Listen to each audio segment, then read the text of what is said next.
Welcome to Season 2, Episode 17 of PlaneSavers! Oh, there's Benjamin. Okay, so, if you've seen last episode, Benjamin made up some metal pieces that were very important for the new spar. They're off the Red Deer. We spent so much episode, and 2-3 episodes on this spar. I want to take a quick moment to give you a little bit of a tour. I'll let Benjamin tell us what parts has he salvaged and what parts have you been working on. So, looks like over here we got some new shelves here, starting to look pretty good. Exactly. The echo is getting a little bit less. So Benjamin, what parts do we have? So right now I'm sandblasting and repriming, repainting all the control parts for the flying stick. So all the components which translates the pilot's motions into the ailerons and elevator control surfaces. So like here, when you turn your stick, imagine you have your stick there, it moves the ailerons. Those here are the two holes where the cables... So this goes underneath the seat? Underneath the seat, exactly. Okay. So there's that, and then there's our flying stick with the buffalo green color. So that bolts on to this at some point? At some point, yeah. At some point it goes to this, and when you move your stick, this follows underneath. So yeah. Sweet, sounds good. And so little brackets like that? Yeah, there's a few items like that. There's I think they're in the other room, but there's a few items that translates all the motions of the pilots, like the rudder and stuff, to the cables. So I'm doing that. I've been doing some other metal parts, like that's for the seat to support it in the frame, so it goes somewhere in there like that, and the seat goes in on top. What's working on, fellas? The sandblast and flight control. Can you show everybody? Can I open and show everybody? I'll let it settle for a second. Ooh. Oh, look at that. Smoky. Very good. What's your thought? How do you like sandblasting? Beautiful. It's fun? Yeah. So where does this go? So that's one of the two air brackets for the air intake. That's what I meant. So it holds it up, the tube, which goes on the side. Okay, there is one rule that I learned in all my time on ice pilots, and that what they always said to me is that if it didn't happen on camera, it didn't happen. And the spar, this is good news. So sometimes bad news happens off camera, sometimes good news happens off camera. The good news is, look how quickly Benjamin built the fourth wing spar. Like, listen, this is the parts that came back from Red Deer. Look at that. How quickly is that? He would be terrible on ice pilots because he's so efficient. You have to be slow, like me, to be good on TV. That rhymes. But here we go. There's one rivet left. Right. So I'm going to show you guys. I know last time I got a lot of hate because I didn't show any riveting on this thing. So, all honesty, folks, we could have made up some stuff. We could have faked some stuff, but that's real. I came in here and he's done. Yeah, I totally forgot about videotaping. Mikey didn't come once. He was really busy today. I didn't even think of it. Okay, so we're gonna get you one rivet, and we're gonna make this rivet very cinematic for you guys.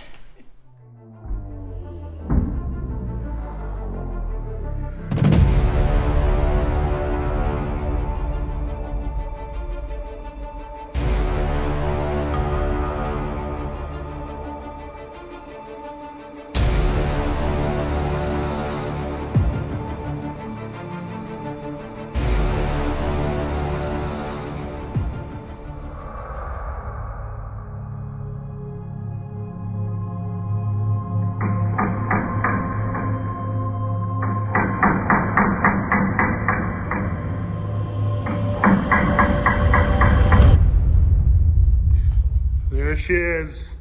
Finally done. So we didn't have any new surprise with this one.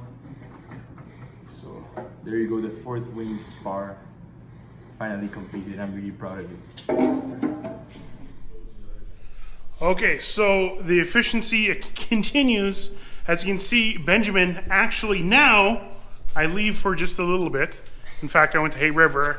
We saw some buffaloes on the road, eh, Stella?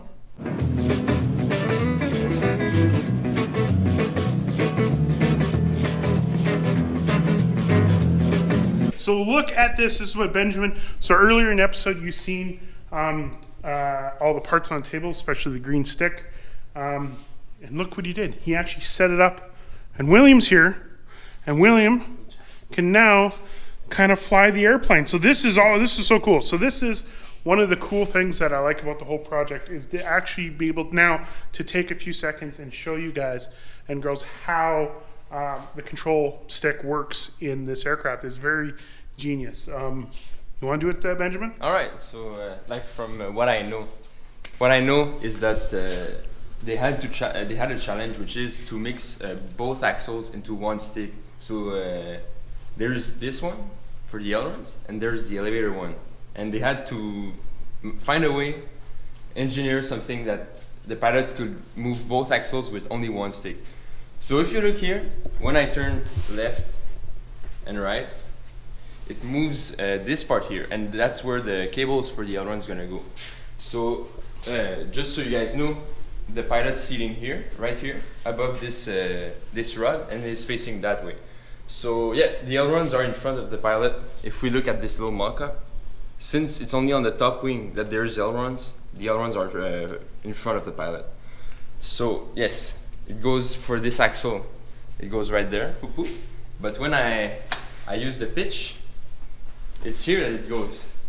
So we have the rod that's connecting the stick to this part right here, and here we have the cables that are gonna go right on top of the elevator, and the ones right below, which goes under the elevator.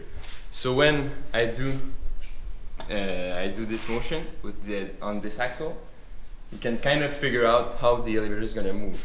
So the cables are pulling, and this time when I go down with the plane, the cables are pulling, so the elevator goes like that, pitches the plane down.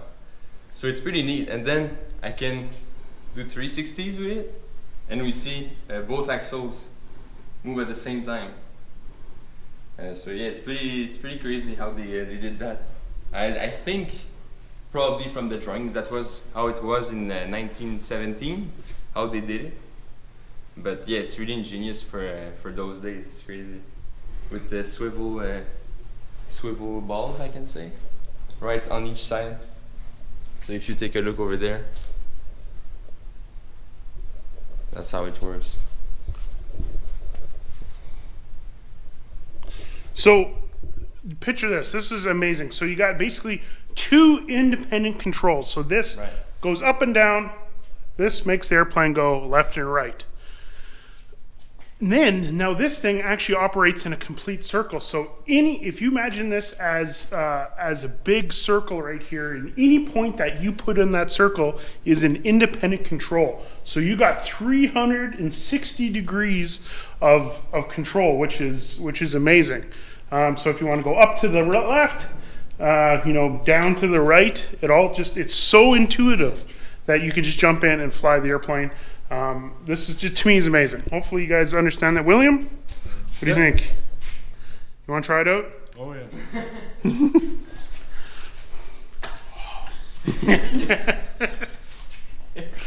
Okay. So Benjamin put this together with the pictures that we had from taking it apart. I noticed that some bolts, are maybe this bolt should be the other way and vice versa, or castellated nuts versus fiber lock nuts. So we're going to check rod. This is just a mock-up, and we're going to make sure everything complies with AC43 best practices. Because this is critical stuff. And again, this is just a mock-up, and we're going to double check everything to make sure it's all good. Hopefully the cat was entertained. And I just want to show Benjamin and Stella did an amazing job. They're almost done. All the wood here, the plans, the cat strips, and the aluminum jigs. So the jigs for the ribs are on their way. We should be here by the end of the week. and should be gluing by the weekend. So maybe next episode we'll be gluing some stuff. The cat's been catching mice, and it's all going good. So thank you for joining us on today's episode. Hopefully that made sense. We'll be getting to a little bit more of that once we start installing it back into the aircraft. So there you go. Yeah, having fun, doing good. William, you want to say goodbye to everybody? Have a good day. Au revoir.